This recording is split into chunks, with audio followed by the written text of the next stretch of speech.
তারকা দেখতো, এখন বৃদ্ধ হয়ে যাওয়ার কারণে রাতের বেলা আকাশের চাঁদটা দেখতে পারে না।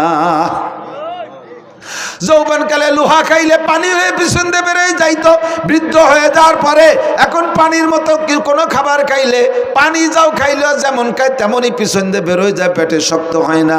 কথা কন ঠিক কি ঠিক না? এ হলো যৌবন আর বার্ধক্যের পার্থক্য। কাজেই তোমার যৌবনকালের হিসাবটা একটু দিয়ে যাও। যৌবনকালে যা একবার শোনা হয় তা ভোলে না, আর বৃদ্ধ হয়ে গেলে 50 বার শুনলেও মুখ মনে থাকে না। আন মালিকি মিন আইন ইকতাসাবা ফিমা আনফাকা।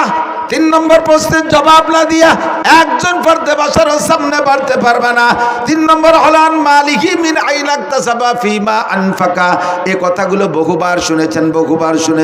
জবানের পার্থক্যের কারণে কখনো কখনো কোনো কথা অন্তরের মধ্যে জায়গা পায় বেশি। আমার কথা অন্তরে, আজকের এই কথাগুলো আমি বললে ভিতরে নাও ঢুকতে পারে। হুবহু এই কথাগুলো মুফতি আব্দুল গফফার সাহেব হুজুর, ইসমাতুল্লাহ কাসেমি সাহেব হুজুর দামত বরকাতুহু আলিয়া, কোনটা বললে কথাটা আপনার ভিতরে গ্রহণযোগ্যতা বেশি পাইতে পারে। বড় মানুষের কথা বলছে, আবার আমাদের থেকে ছোটরা কথাগুলো শোনায় গেছে, আপনি গুরুত্ব দেন নাই। হয়তোবা আমার মুখের কথাটা আপনার মধ্যে হিট করতে পারে, এই জন্য পুনরাবৃত্তি করি। আল্লাহ বলেন ওয়াযাক্কির ফাইন্না যিকরা তানফাউল মুমিনিন। একই কথা বারবার বলো, কালকের কথাটা অন্তরে ঢুকে নাই, আজকেরটা অন্তরে ঢুকে বসতে পারে। 3 নম্বর ইমিগ্রেশন কিয়ামতের ময়দানে 3 নম্বর প্রশ্ন, আন মালিকি, মাল সম্পর্কে জিজ্ঞাসিত হবেন। কে কোত্থেকে কত টাকা ইনকাম করছো, জবাব দিয়ে যাও। মাল সম্পর্কে 2টি জিজ্ঞাসা, ফিমা আনফাকা মিন আইনা ইকতাসাবা ওয়া ফিমা আনফাকা, মাল কোত্থেকে কামাই করছো বলে যাও, আর কোথায় খরচ করছো বলে যাও। উভয়টাই আমার কাছে বলতে হবে। ইনকাম ভালো কিন্তু খরচ ভালো না, এটাও অন্যায়। আবার ইনকাম খারাপ কিন্তু খরচ ভালো, এটাও আল্লাহর কাছে গ্রহণযোগ্যতা পাবে না। কথা বলেন ঠিক কি ঠিক না? জিজ্ঞেস করছে, আব্দুল মালিক তোমার ইনকামের অবস্থা কি বলো, আয় ব্যয় উভয়টাই বলো। কয় আল্লাহ ব্যয়ের কথা পরে কই, আয়টা শুনলি তুমি ব্যয় শুনতে চাবা না। আমার ইনকাম আজীব। বলো কিভাবে? কয় শেষ রাত্রি উঠে তাহাজ্জুদের নামাজ পড়ছি, এরপরে 12 তাসবিহ পালন করছি, দোয়া করছি, মুনাজাত করছি, ফজরের আজান দেশে ঘরে সুন্নত পড়া সুন্নত ঘরে পড়া সুন্নাত, এবং সূরা কুলিয়া এবং কুলহু দিয়ে পড়া সুন্নাত। এভাবেই সারা জিন্দেগি আমল করছি। ফজরের নামাজ জামাতে পড়া 2.5 ঘন্টা দাওয়াতের মেহনত করছি মহল্লায়। কাজগুলো শুনেন কেমন সুন্দর আব্দুল মালিকের। এরপরে ইশাকের নামাজও পড়ছি, তারপরে বাসায় আইসা আধা পারা কোরআন শরীফ তেলাওয়াত করছি। এরপরে স্ত্রী যা রান্না করছে সুন্নতি তরিকায় বাল বাচ্চা নিয়ে এক দস্তারখানে এক প্লেটে বসে খানা খাইছি। খানা খেয়ে এরপরে রিক্সা ভ্যান খান নিয়ে বেরোইছি। রাস্তায় বেরোনোর পরে যাকে পাইছি, যেই বলছে প্রস্তাব দিয়েছি, তাকে উঠেছি। কোনো ভাড়া টাড়া কন্ট্যাক্ট করি নাই। নেমে যাওয়ার পরে খুশি হয়ে যা দেশে তারপর কনাত করেছি। যখনই জোহরের আজান দিয়েছে আর প্যাডেল মারি নাই, যাত্রীদের সাথে কন্ট্যাক্ট করতাম, বাইরে তোমার গন্তব্যে পৌঁছে দেব, তবে আজান হইলে কিন্তু নামাজ না পড়ে আর একটা কদম সামনে বাড়বো না। এমন করে আল্লাহ সারা জিন্দেগি নামাজের মধ্যে কোনো ত্রুটি করি নাই। আজান হইলে আর ভ্যান চালাই নাই। মাগরিবের নামাজ পড়া পাইলে অ্যাক্টিভ দিছি, না পাইলে বাসায় চলে আসছি। ঈশার নামাজ পড়ে সূরা ওয়াকিয়া পড়ছি, এরপরে সূরা মুলুক পড়া, এরপরে বাচ্চাদেরকে নিয়ে দস্তারখানে খানা খেয়া আল্লাহ ওযু সহকারে বিছানায় পিঠ দিয়েছি। বলো আল্লাহ আমার ইনকামের মধ্যে ত্রুটি কোন জায়গায়? আল্লাহকে golden A plus thank you, welcome. তাল এদিকে আসো, তোমার জন্য দরজা খোলা, কিন্তু খরচ করছো কীভাবে এটা একটু সঠিক হয়ে চলে যাও। খরচের ব্যাপারে একটা সমস্যা আছে। ওই শনিবারে ব্যারাকের কিস্তিতে টাকাগুলো দিয়ে দিছি।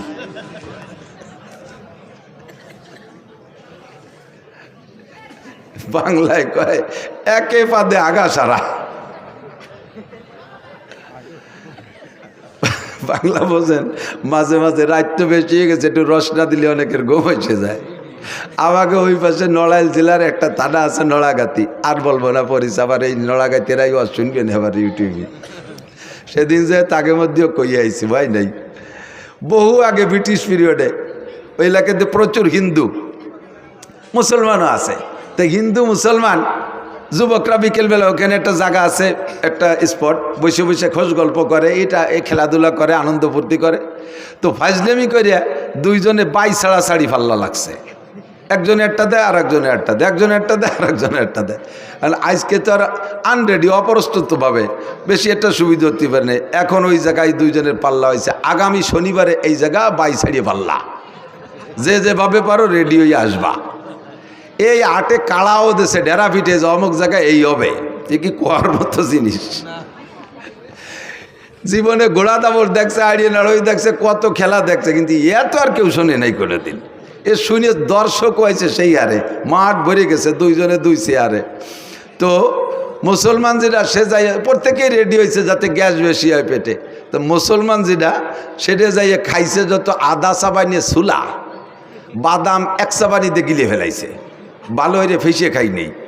আর ও যেভাবে পারছে রেডি হয়েছে। এখন আইসে দুইজনে দুই চেয়ারে বসা লোক তো দেখতেছে, হিন্দুটা আইসে মুসলমানটার মুখির উপরে একটা মারি দিয়ে চলে গেছে। শর্ত হলে মুহি মারতে হবে। ও 3টে মারিয়ে দিয়ে গেছে, মুসলমান একটাও মারে না। এখন প্রায় তকবির শুরু হয়ে যাবে হিন্দুর পক্ষে জয় জয়। এর মধ্যে কইতেছে বসো এবার আমি হবে। ও যাইয়া কাপড় সরাই ওর মুহি মারিয়ে দিয়েছে। আউ লাখের একেবারে যত চুলার কাঁচা বাদাম সব বার হয়ে গেছে একবারে। এর নাম হলো এ পাদে আগা ছাড়া।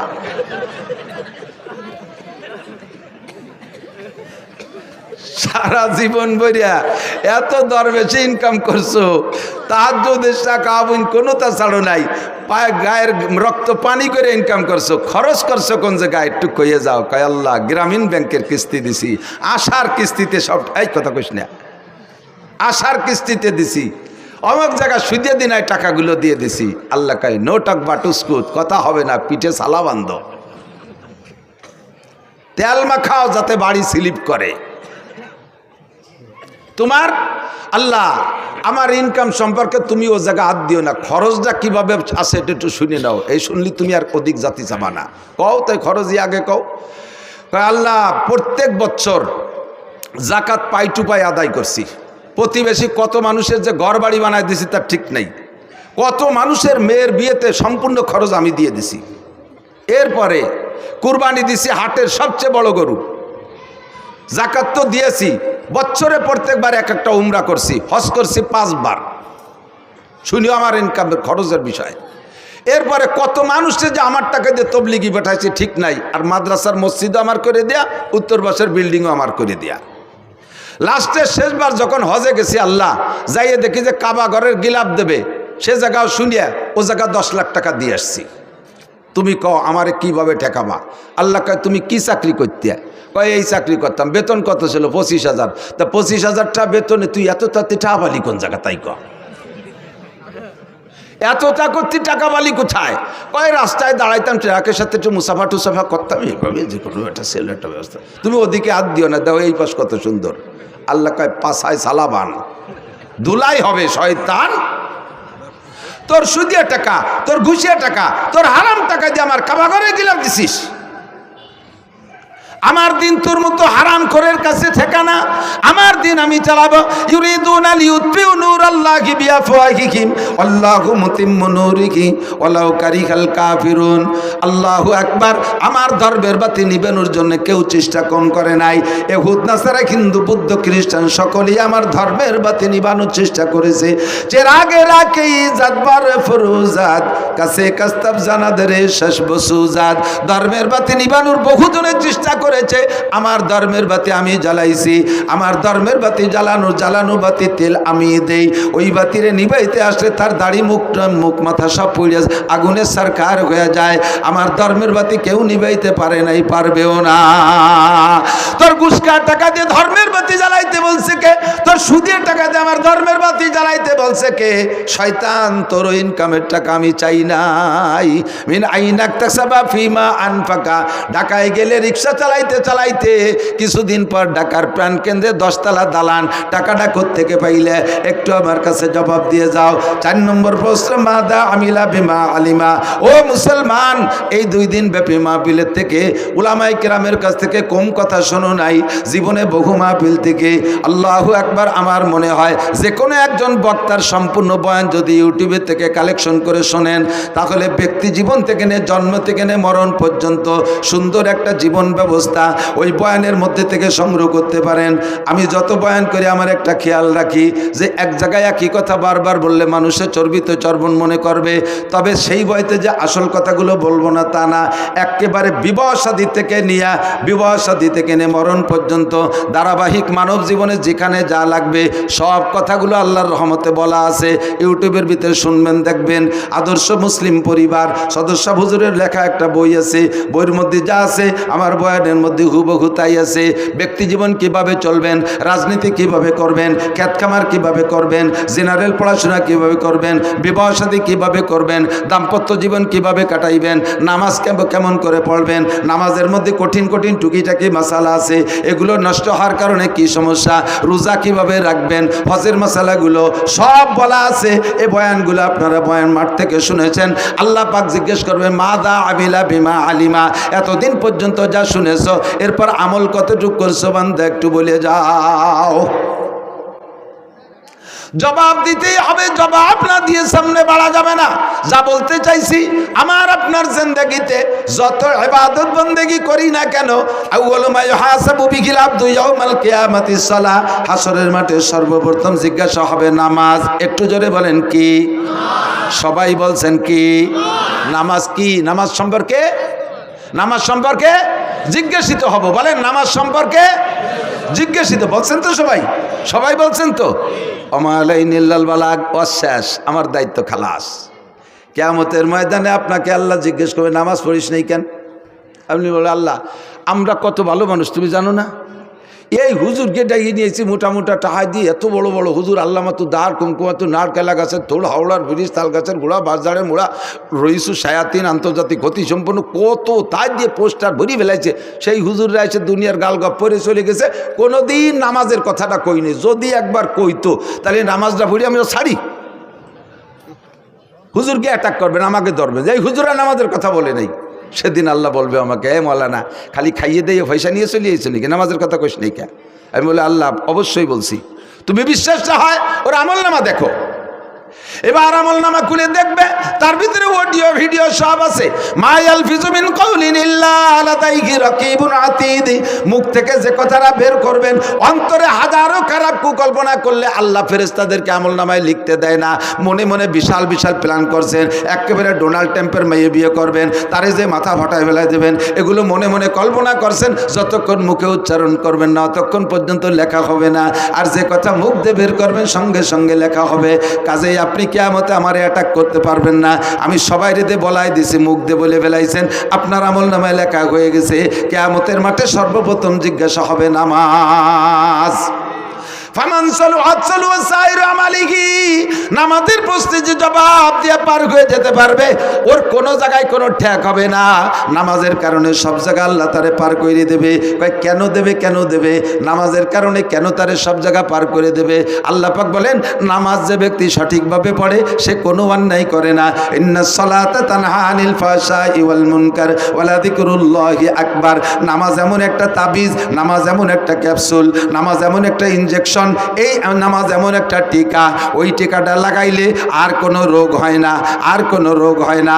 দেখবেন মাঝে মাঝে পোলাপানের টিকা দেয় না, টিকা দেওয়ার অবস্থা মনে আছে নাকি? টিকা দেওয়ার সিস্টেম কি? যে বাড়ি টিকা দেবে ওই বাড়ির সামনে বড় একটা ব্যানার টানায়, আছে না? আগে মাইকিং করে দেয়, অমুক মহিলা মেম্বারের বাড়ি টিকা দেওয়া হবে, অমুক ওয়ার্ড চেয়ারম্যানের বাড়ি টিকা দেওয়া হবে, অমুক মেম্বারের বাড়ি টিকা দেওয়া হবে, এইভাবে মাইকিং করে যায়। এরপরে যেদিন টিকা দেয় দেখবেন সেদিন বাড়ির সামনে একটা হলুদ ব্যানার টানানো থাকে। ওই হলুদ ব্যানারের ভিতরে কি আছে তা কি মনে আছে? দেখবেন হলুদ ব্যানারের মধ্যে গোল একটা বৃত্ত আছে। বৃত্তের মাঝখানে ছোট্ট একটা বাচ্চার ছবি আছে। এবার ওই বৃত্ত ভেদ করে দেখবেন 5টা অথবা 6টা তীর আছে না? সব মিলাইয়া তর্জমা কি? এই ব্যানারটা হলো দুনিয়া, আর মাঝখানে যে গোল বৃত্ত এইটাই বাচ্চার হায়াতের এরিয়া।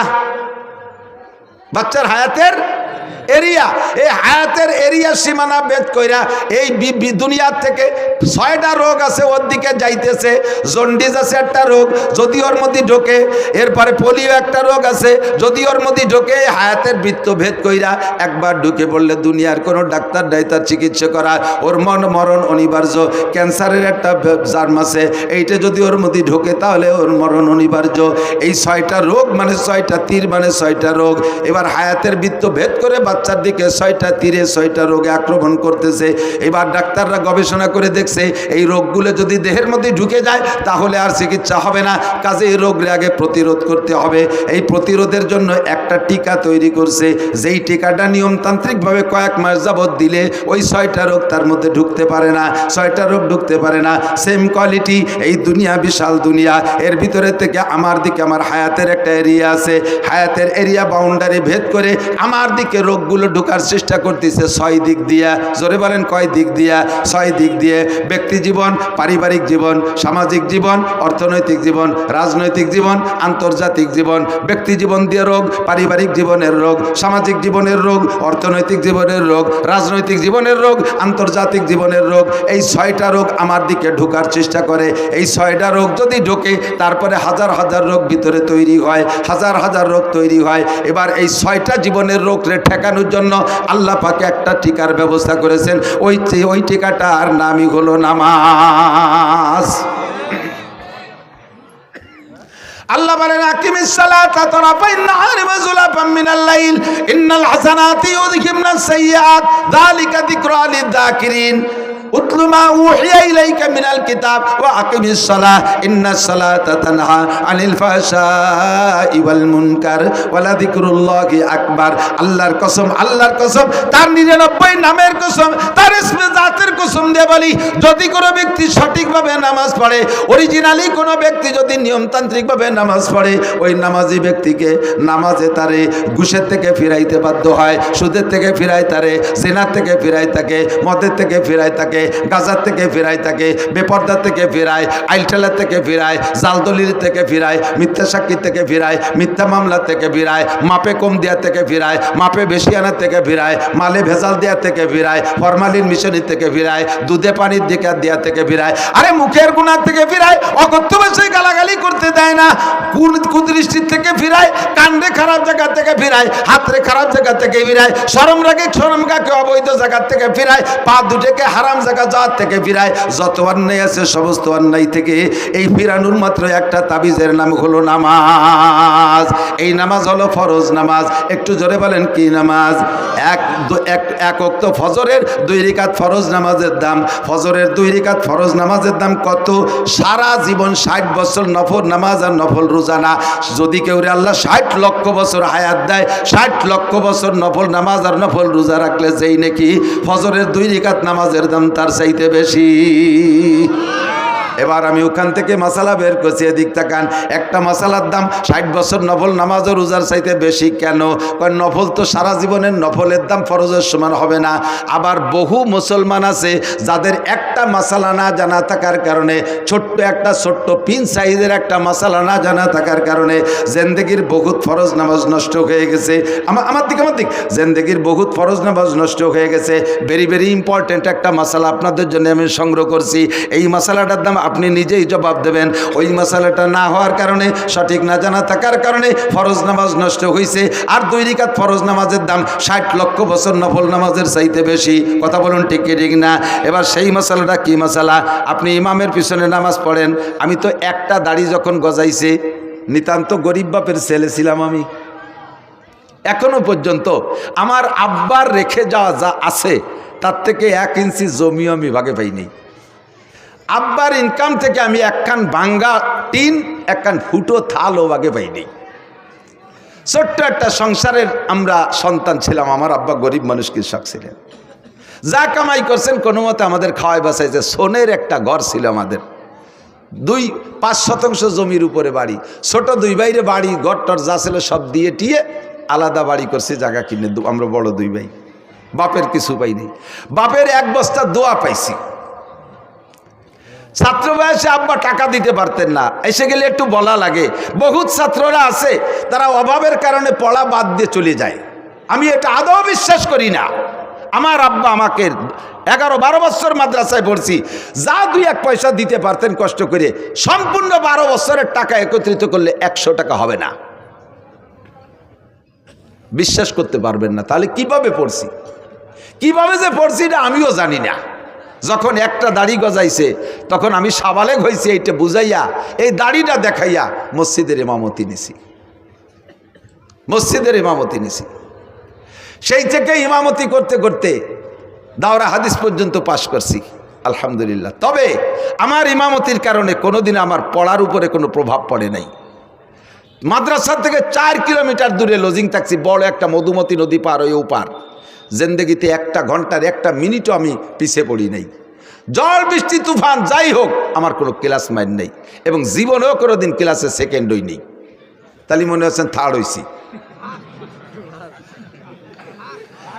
গহরডাঙ্গা বোর্ডে টাইটেলের বছর আমি ফার্স্ট স্টার্ট করেছি। অনেকে এগুলো ক্রেডিট বললে কিছু মনে করতে পারেন, একটা জিনিস বোঝানোর জন্য বলছি, জাস্ট এই কথাটাই বোঝানোর জন্য যে অভাবের কারণে লেখাপড়া ঠেকে থাকে না। তো সেই থেকে ইমামতি করতে করতে অভিজ্ঞতা আছে যে মুসল্লি ভালো ডকশক দেখলি বাড়ি পাকা মুসল্লি তা না। এত বড় পাগড়ি 3 খেতায় দিয়ে বাঁধছে, 43 বন্ধের যুব্য একটা গায়ে, ওর বাবা গাড়ির উপরে যায় নামাজ, বগলে দস্তারখান, হাতে কুড়া লাঠি, 500 দানার তসবি, চশমা পাই দিয়ে কি না চশমা সয়ে দিয়ে কি ডাটে সাটে ঠেকে যেন খুব বহুত বড় আলেম।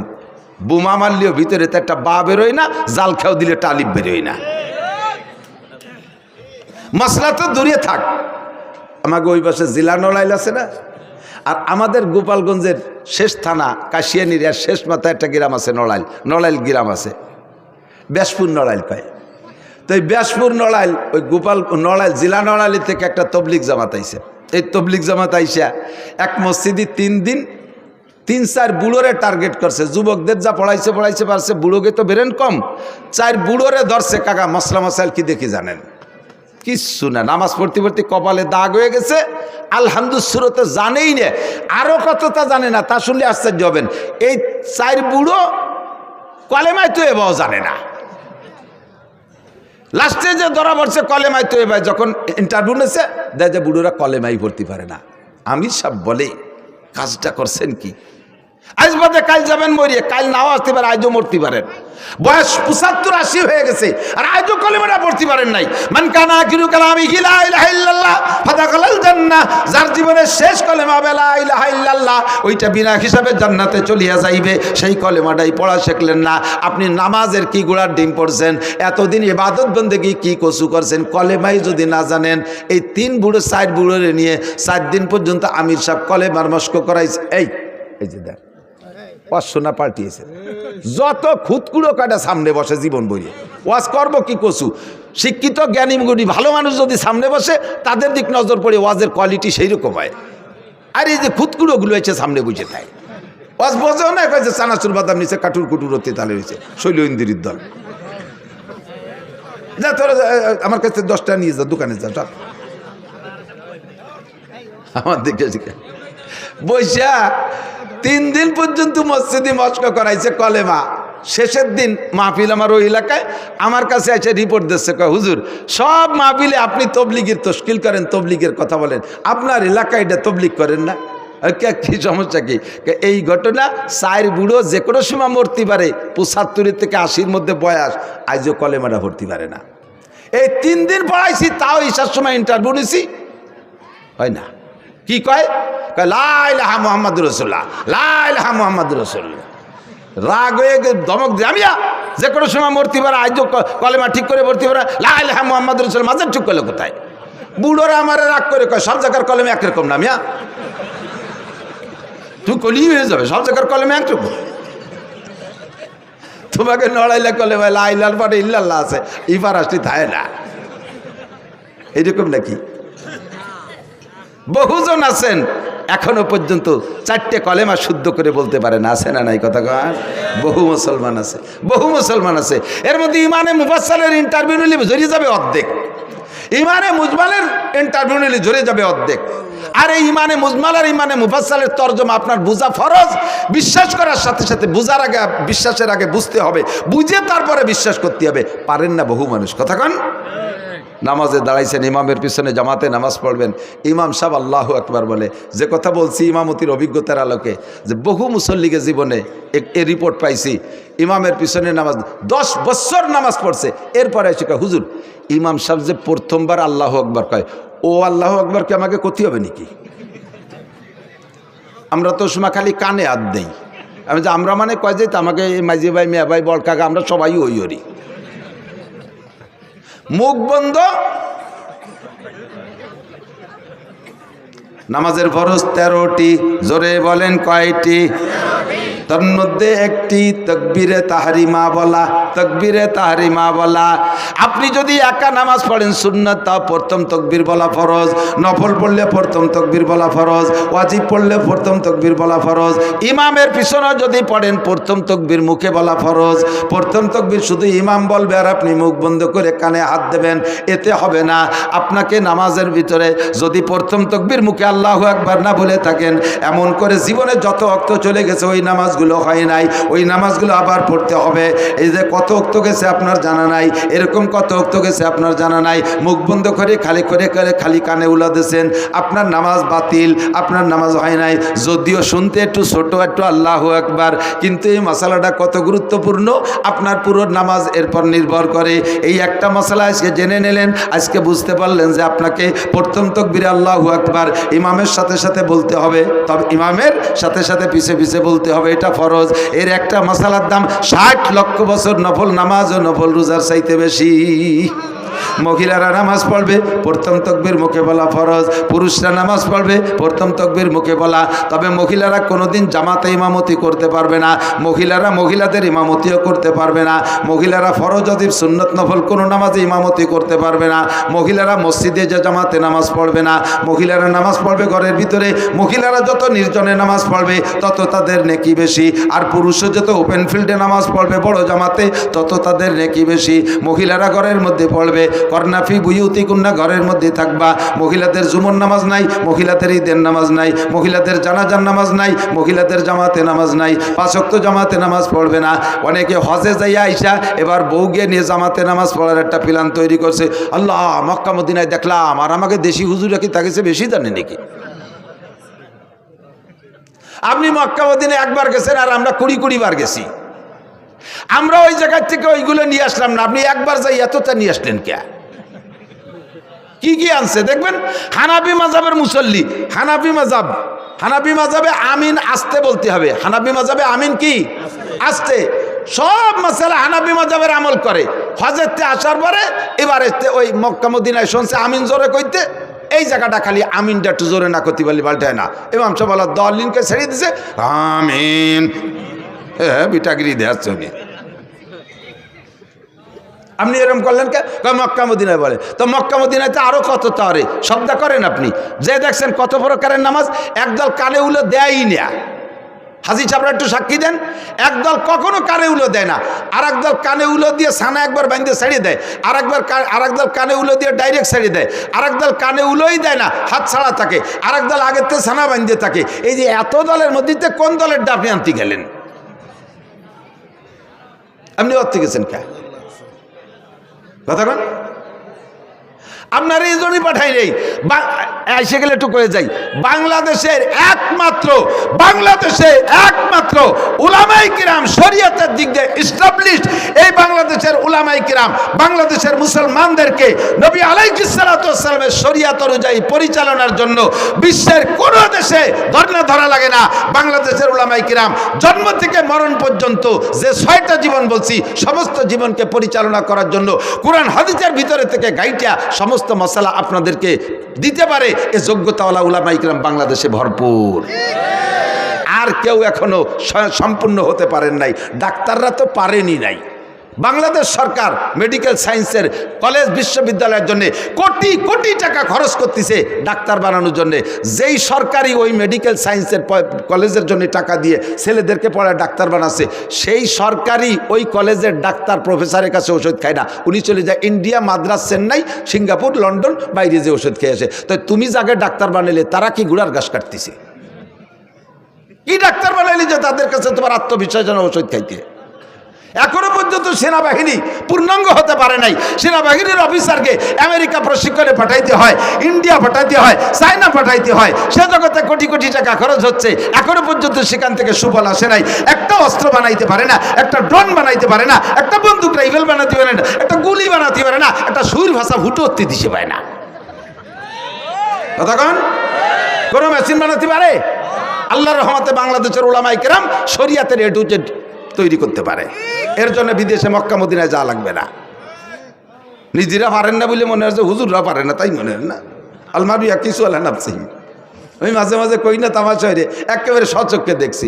যাইতেছি আমি চট্টগ্রাম, ঢাকার থেকে ফ্লাইটে যাব, এয়ারপোর্টে ঢুকছি, দেখি যে বাংলাদেশি টাইগাররা বিদেশে যাচ্ছে। টাইগার ক্রিকেটের টাইগার, এই বুকি পতাকা, পিঠি পতাকা, মাথায় পতাকা, ক্যাপে পতাকা, প্যান্টে পতাকা, জাঙ্গি পতাকা, ব্যাগে পতাকা, সব জায়গা পতাকা আর পতাকা। আমি কই এ তো পতাকা কোন জায়গা যাবে? যে এমপি মন্ত্রীরাও আগায় দিতে আইছে, বলতেছে বাংলাদেশের টাইগাররা শ্রীলঙ্কা যাচ্ছে হরিণ শিকার করতে, ক্রিকেট খেলতে। তো কয় দিনের ম্যাচ? কয় যে শ্রীলঙ্কা 2 দিন, পাকিস্তানে 3 দিন, ভারতে 2 দিন, 5 দিনের ম্যাচ। কি বলে 3 আর 2 5 আর 7, 1 সপ্তাহ।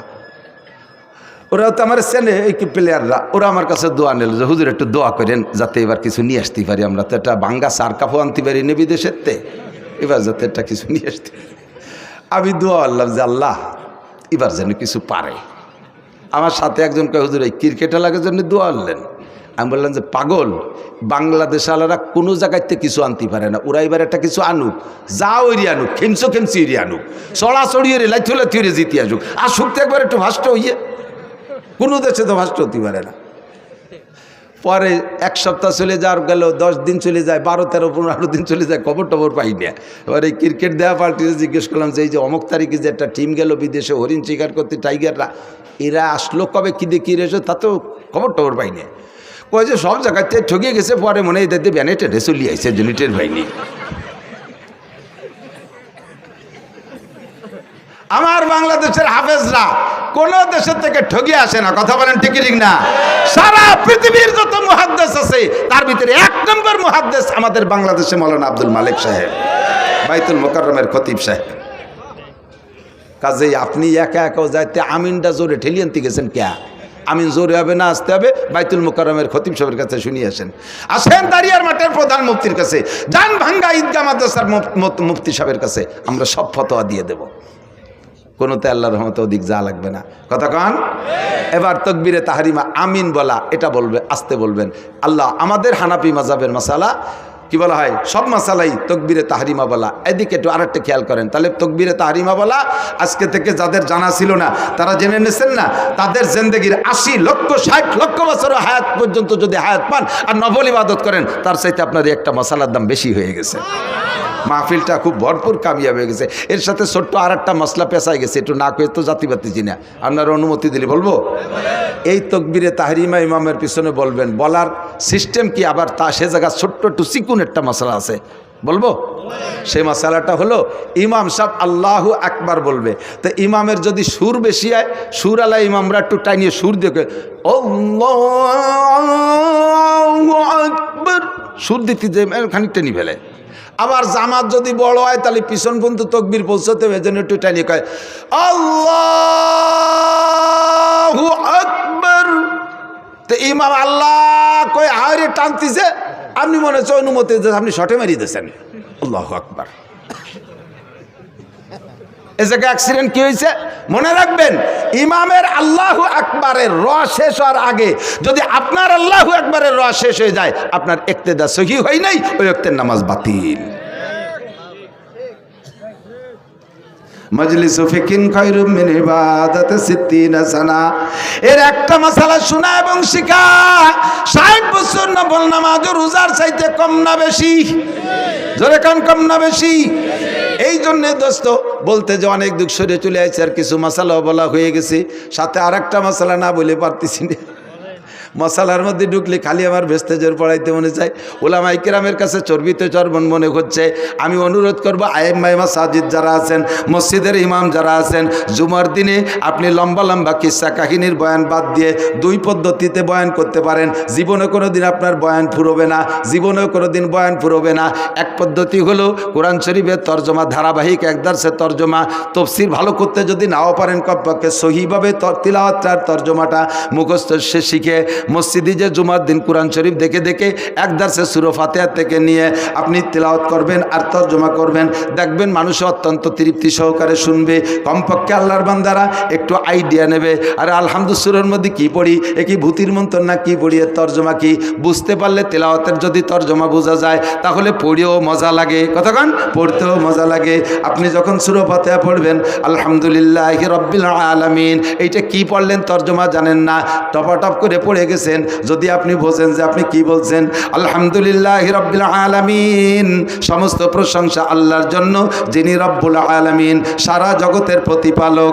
আপনি যখন সূরা ফাতিহার এই আয়াত পড়বেন তর্জমাটা আপনার মাথার মধ্যে চলে আসবে, মনের মধ্যে একটা মজা পাবেন, কারণ আল্লাহ আপনার সামনে, আপনি আল্লাহকে বলতেছেন আল্লাহ তুমি রব্বুল আলামিন, সমস্ত প্রশংসা তোমার জন্য। এই কথা বলে ছেড়ে দেওয়ার পরে আল্লাহ আপনার সঙ্গে সঙ্গে একটা জবাব দিয়ে দেয়, আল্লাহ একটা জবাব দিয়ে দেয় কে হামিদানি আব্দি, আল্লাহ যে কি খুশি হয়, কে হামিদানি আব্দি, আমার বান্দা আমার প্রশংসা করছে। আল্লাহ জবাবটা দেয়, আল্লাহ জবাবটা দেয়। আলহামদুলিল্লাহ প্রথম আয়াত ছেড়ে দেওয়ার পরে এই জবাব দেয়। এরপরে বলবেন আর রহমানির রহিম, ও আল্লাহ তুমি রহমান এবং তুমি রহিম, পরম করুণাময় মেহেরবান দয়ালু দাতা তুমি আল্লাহ। বলার সঙ্গে সঙ্গে আল্লাহ পাক বলেন আসনা আলাইয়া আব্দি, ওয়েলকাম, থ্যাংক ইউ, আমার বান্দা আমার প্রশংসা করেছে, যথোপযুক্ত প্রশংসা করেছে। আর রহমানির রহিম বলার পরে আল্লাহ জবটা কিন্তু দেয় মালিক ইয়াউমিদ্দিন, বলার পরে আল্লাহ কয় সাদাকা আব্দি, থ্যাংক ইউ বান্দা, সত্য কথা বলেছ। মালিক ইয়াউমিদ্দিনের মানে আপনি বুঝে নেন বিচার দিনের মালিককে, বিচার দিনের মালিক তুমি আল্লাহ, মালিক ইয়াউমিদ্দিন। এরপরে বলছেন এ কথার পরে আল্লাহ কয় সাদাকা আব্দি, বান্দা সত্য কথা বলেছিস।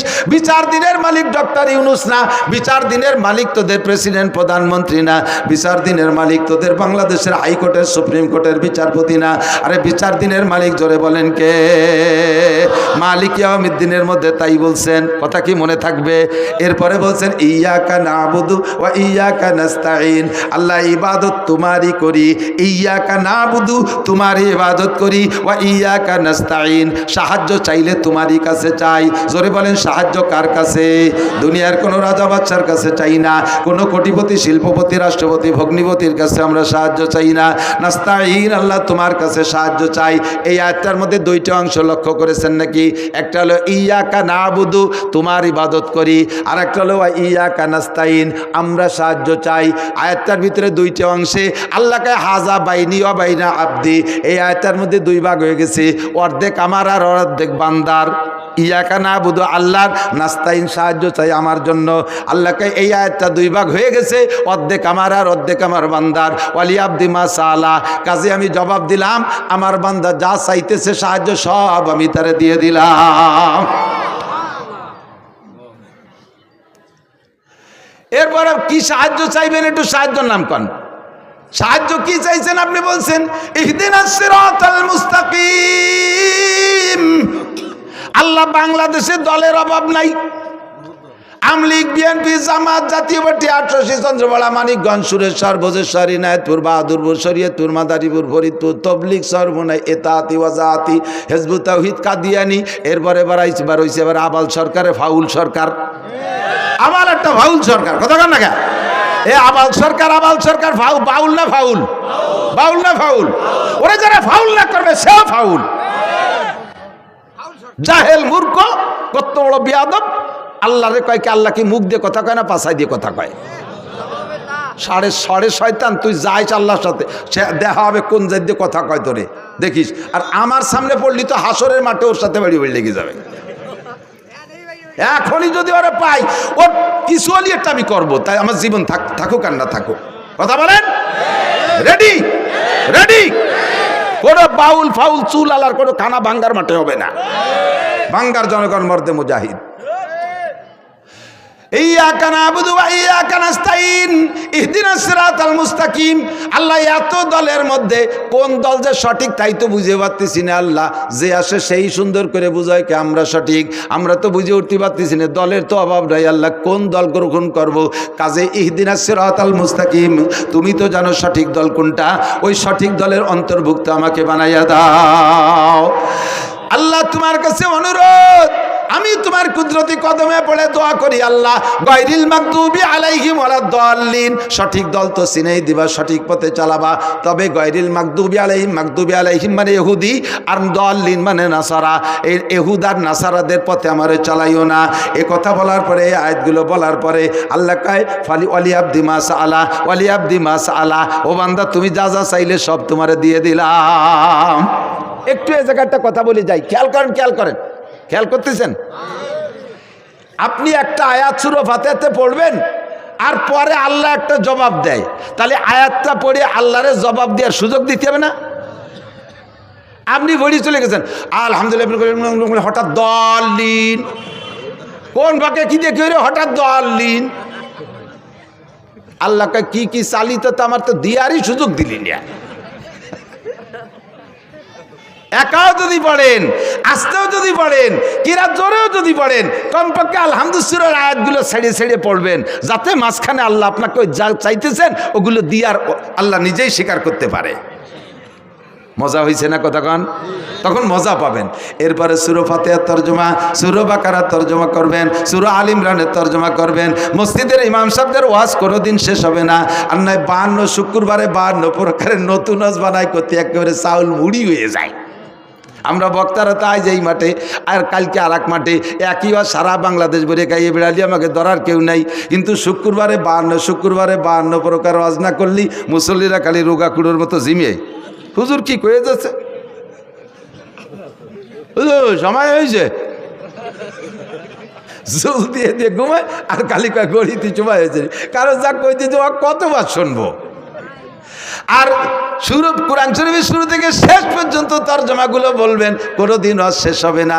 2 নম্বর হলো শরিয়াতের মাসআলা, শরিয়াতের নামাজের মশালা, ওযুর মশলা, গোসলের মশালা, দুইটা মশালা সুন্দর করে একদিন বুঝেই বলবেন, জীবন ভরে বলবেন, মশলা শেষ হবে না, মশলা বলা শেষ হবে না।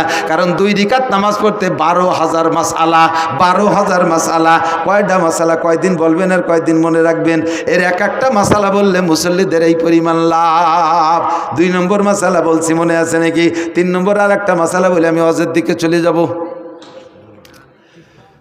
আল্লাহ না, অশরীর নিত না, পরদিন দাঁড়িয়ে মাঠে আসিনি, কম হজ গুছাইছি নাকি?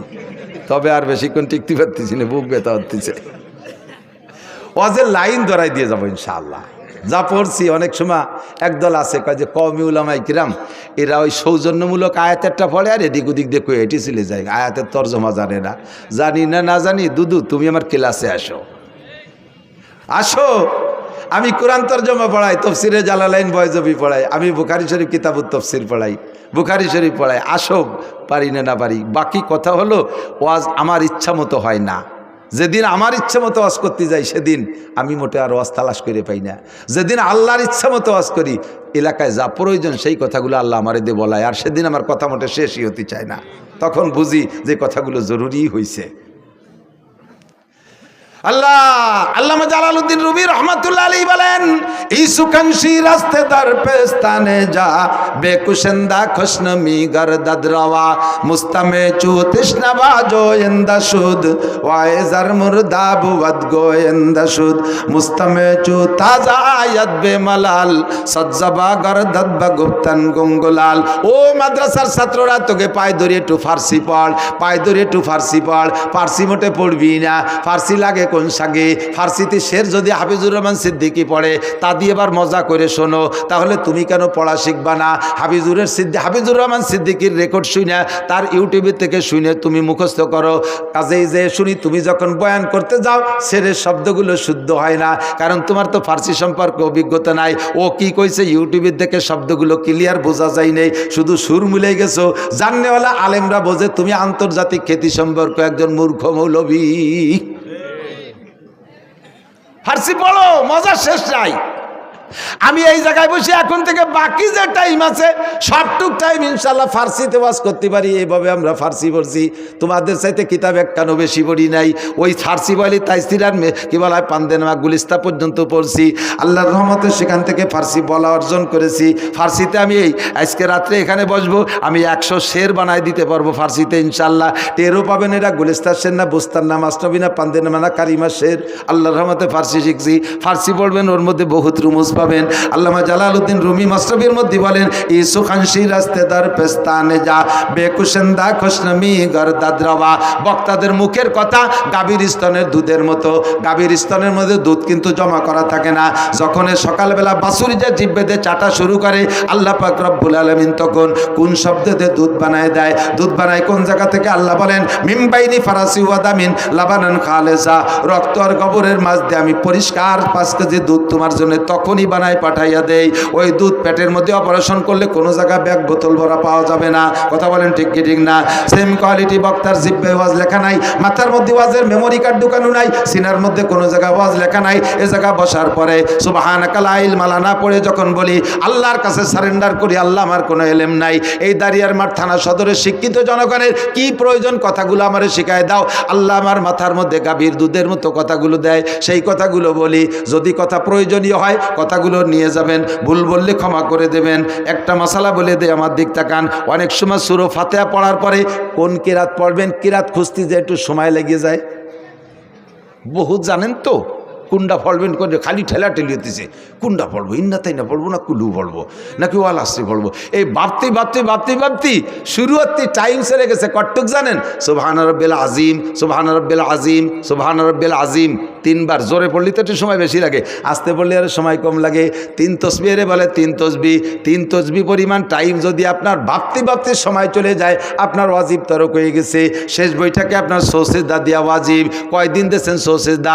সৌসিদা যদি না দেন নামাজে আবার দোহরাই পড়তে হবে।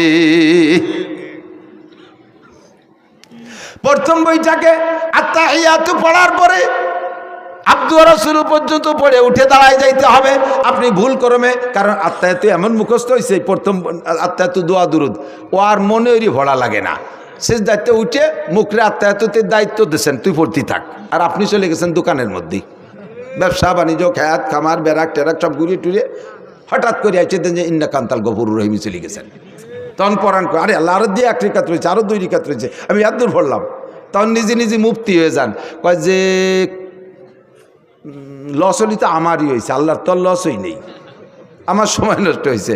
যা কম তো আর ভরি নেই, বেশি তো ভরছি, তাতে হানে আর কি বা আছে। দাঁড়াইয়া আর বাকি 2 রিকাত পড়ে গতানুগতিক সালাম ফিরিয়ে দিয়েছেন। আল্লাহ কয় আমি ওইটা লাইক করি নাই, তোমার লস হলিও এ জায়গা আমার তরিকার খেলাফ হয়েছে, আমার নবীর তরিকার খেলাফ হয়েছে। তুমি যত সুন্দর ইবাদত করো, এই সুন্দর ইবাদত যদি আল্লাহর হুকুমান নবীর তরিকার সাথে মিল না খায়, তাহলে ওই সুন্দর ইবাদত আল্লাহর কাছে গ্রহণযোগ্যতা রাখে? কথা বলেন রাখে? মাগরিবের ফরজ নামাজ কয় রিকাত? জোরে কোন কয় রিকাত? 3 রিকাত। আজকে সময় আছে, ভালো আলেম আপনি, লেখাপড়া জানেন, কোরআন শরীফ জানেন, সময় আছে, নিরিবিলি আছে, মনটা ভালো। জামাত পান্নায় একা দাঁড়াইছেন, 3 রিকাত পড়ার পরে মনে মনে ভাবতেছেন যে বাংটা পড়বো, কে সময় আছে, আর 1 রিকাত দিয়ে 4 রিকাতই ফুরিয়ে দিই। আর এই 4র্থ রিকাত পড়ছেন খুব ধ্যান খেয়ালের সাথে। পুলসিরতের পর দাঁড়াই আছি, আল্লাহ আমার সামনে, ডাইন পাশে আজরাইল, না বেশতে, বাম পাশে দোজক, পিছনে আজরাইল দাঁড়াই আছি। একেবারে 4র্থ নম্বর রিকাতে আলহামদুলিল্লাহর পরে পুরো সুরো বাকারা 2.5 পারা পড়ি ফেলছেন। রুকুর মধ্যে সুবহান রাব্বিল আযীম 39 বার, সিজদায় 141 বার আলা মারি দিয়েছেন। এত সুন্দর করে 4 নম্বর রিকাত পড়ছেন। তাই এই 4 নম্বর রিকাত কি নামাজ হবে? কে এত ভালো রিকাত হবে না? ঈদে আগের 3 রিকাত এসে ভালোই পড়ছেন, হবে না?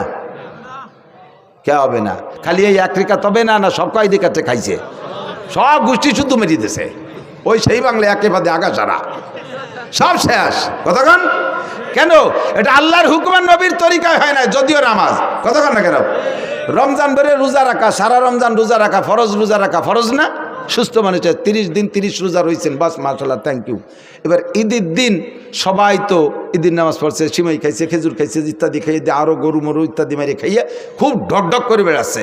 আপনি ওই দিনও সেহরি খাইয়ে সারাদিন কিছু খাইনি, রোজা রয়েছেন। সন্ধ্যের সময় আগের দিনের মতো 20 প্রকার ইফতার নিয়ে বসে মোনাজাতে হাত উঠেছেন, আল্লাহ দেখো তুমি কি সিদ্ধান্ত নিবা। আজকে দেখো সারা দুনিয়ার মানুষ খাইয়ে বেড়াচ্ছে গদগদ করে, আমি আজও রোজা, আমি আজও রোজা, বলো আমার কি দিবা। আল্লাহ কয় তোমারে জুতো দিয়ে দূরে বাড়ি দেবো। সাড়ে শয়তান, এ তোরা আজকে রোজা থাকতে গেছে কিনা।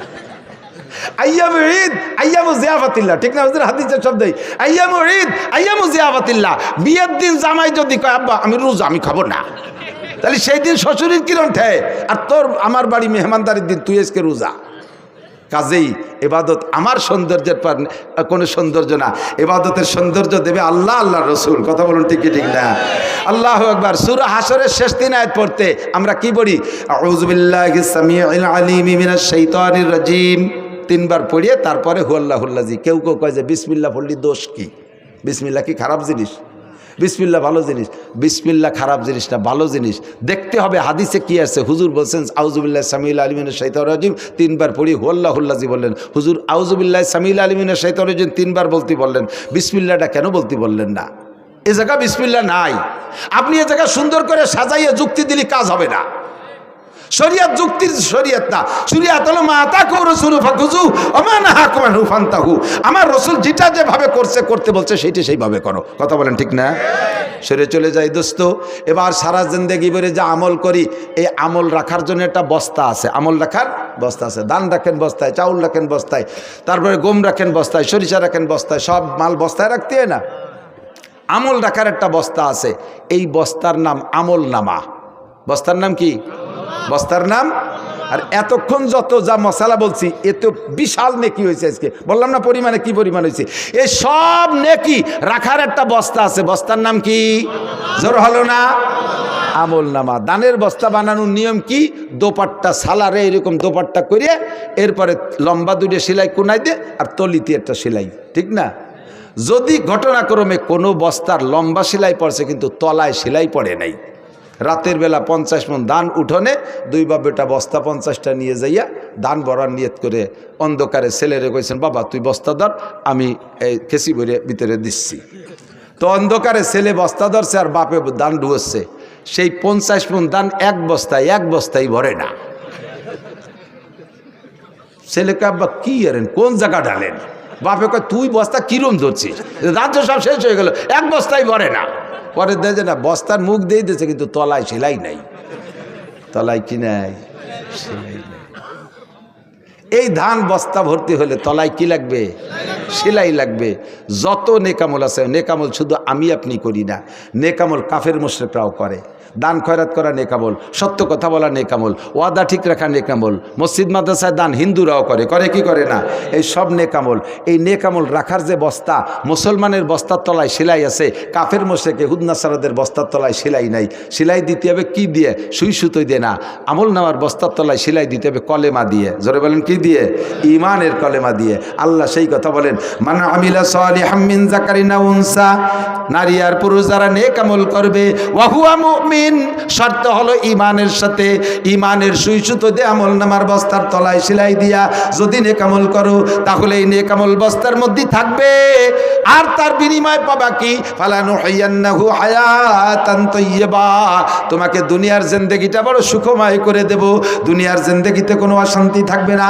ব্যক্তি জীবনে শান্তি পাইবা, পারিবারিক জীবনে শান্তি পাবা, বউ তোমারে আজীবন সম্মান করবে, ছেলে মেয়েরা তোমার কথা শুনবে, পারিবারিক জীবনে শান্তি পাইবা, সামাজিক জীবনে মর্যাদা ঠিক থাকবে, অর্থনৈতিক জীবনে যাতে হাত দেবা তাতেই বরকত পাইবা। রাজনৈতিক জীবনে যে পর্যায়ে তুমি দাঁড়াও, মেম্বারি দাঁড়াইলে পাস করে যাবা, চেয়ারম্যানিতে দাঁড়াইলে চেয়ারম্যান হবা, এমপিতে দাঁড়াইলে এমপি হয়ে যাইবা।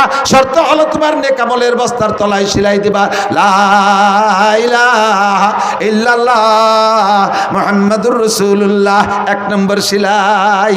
সেলাই যদি একটা দেন, গম দান থাকবে কিন্তু ঝুঁকি থাইকে যাবে, একটা সেলাই কাইটেও যেতে পারে। সেলাই যদি আর একটা দেন, মোটামুটি ঝুঁকি মুক্ত হবে, গমও থাকবে, বস্তাও শক্ত হবে। সেলাই যদি 3টে দেন, আরও শক্তিশালী হবে।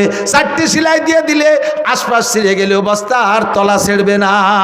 কতক্ষণ ঠিক কি ঠিক না? এবার 4টে সেলাই বস্তার তলে দিয়া সুন্দর মজবুত বানাইয়া 1 বস্তা ধান বইরা মাটিতে রেখে দিয়েছেন। মাটিতে বস্তা মুখ বাঁধে একবারে টাইট 10 পয়কে ধান ভরে রেখে দিয়েছেন। পরের দিন যাই দেখেন যে বস্তার অর্ধেক খালি, অর্ধেক নাই। বউরে কইতেছেন কি তুমি তো চুরিয়ে বেচছো নি কটা? বউ কয়ে মাঝে মাঝে কথা কবেন না, আমি জীবনে আপনার সংসার খেয়ানত করি না। তাহলে কালকে ভরে থুয়ে গেলাম 10 পেয়ে দেন, আজকে অর্ধেক নাই, বস্তা সরাই দেখেন দেখা যায় তল দিয়ে 3 ফুটুও। ইন্দুর লাগছে 3 কয়টা? ইন্দুর লাগছে 3। আল্লাহর এক বুজুর্গ বলে, আই বেরাদার দফরে আউয়াল মুশকুন, আই বেরাদার দফরে আউয়াল মুশকুন, বাদা জাদার কিসে গন্ধম নুশকুন। ও ভাই, বস্তা যদি ভর্তি হয় আগে 4টে সিলাই দিয়া তারপরে বস্তার ভিতরে মাল ঢুকাইয়া এরপরে সবসময় খেয়াল রাখবা বস্তার তলায় যেন ইঁদুর না লাগে। বস্তার তলায় যদি ইঁদুর লাগা যায় সারা জীবন ভরে আজকে ভরবা, কালকে বস্তা খালি হইয়া যাবে। ঠিক না?